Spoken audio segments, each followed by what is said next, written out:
un exemple, par exemple, je suis bénévole dans un café à Saint-Féréol-des-Neiges. Maxime, on prend un moment pour discuter avec vous de quelque chose de très particulier, quelque chose de tout nouveau, je crois, ou qui est à peine commencé ici dans la région, un rôle d'éclaireur.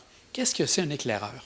En fait, un éclaireur, c'est un citoyen qui accepte de faire partie du réseau des éclaireurs. Donc, dans le cas de la Côte-de-Beaupré, c'est vraiment un citoyen qui a envie de prendre soin de lui-même, de son entourage, puis de participer au développement du bien-être de sa communauté. Donc, un éclaireur peut être amené à venir jouer 4 rôles. Il peut jouer les 4 rôles comme il peut en choisir un dans ces 4-là. Donc, le premier rôle, c'est de justement prendre soin de soi, prendre soin des gens autour de lui, donc développer des connaissances et des compétences pour le faire. Le deuxième rôle, c'est ce qu'on va dire le soutien initial. Quelqu'un ne va pas bien autour. Qu'est-ce que je peux faire comme citoyen pour aborder la situation avec lui et possiblement le référer vers les bonnes ressources? Donc, c'est encore là, c'est développer certaines connaissances. Le troisième rôle qu'un éclaireur peut faire, en fait, c'est d'être porteur d'initiative. Par exemple, l'exemple qu'on donne souvent, c'est quelqu'un qui, dans son quartier, trouve que les voisins ne se parlent pas assez, il manque de connexion entre eux, il manque une certaine chimie, de la bienveillance. Donc, il se dit, bon, il me semble qu'une fête de quartier, ça serait bien. Donc, il décide d'organiser une fête de quartier, il devient l'initiateur de tout ça. Et évidemment, il peut être accompagné pour avoir un soutien nécessaire dans l'organisation de cet événement-là. Puis le dernier rôle, qui est quand même très important, c'est d'être les yeux et les oreilles de sa communauté. Les citoyens comprennent leur environnement, connaissent les enjeux qui en font partie, puis les bons coups aussi. Donc, le réseau d'éclaireurs leur donne une voie facile et accessible de transmettre les infos qu'eux constatent sur le terrain. Et comment on évalue qu'on pourra devenir un bon éclaireur? Est-ce que ça prend des compétences particulières ou si vous avez le goût d'aider, je vois que c'est vraiment ça, c'est la première base? Première base, j'ai envie d'aider, j'ai envie de prendre soin de moi. Les critères sont remplis. Il suffit simplement de s'inscrire. Puis après ça, il n'y a pas d'obligation, il n'y a pas de rythme imposé. Un citoyen qui devient un éclaireur, simplement parce qu'il a envie de contribuer au mieux-être de sa communauté, va se faire offrir des outils, des activités, mais encore là, il n'y a aucune obligation à prendre part à l'ensemble de tout ça. L'idée, c'est surtout d'outiller les citoyens du territoire, là. Pour s'inscrire, les gens vous contactent à ce moment-là, Maxime?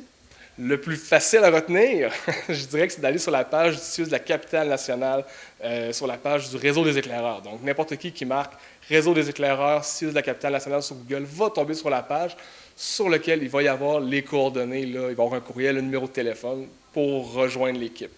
Je prends l'exemple ici, on est à Saint-Féréol au Saint-Fé Café actuellement.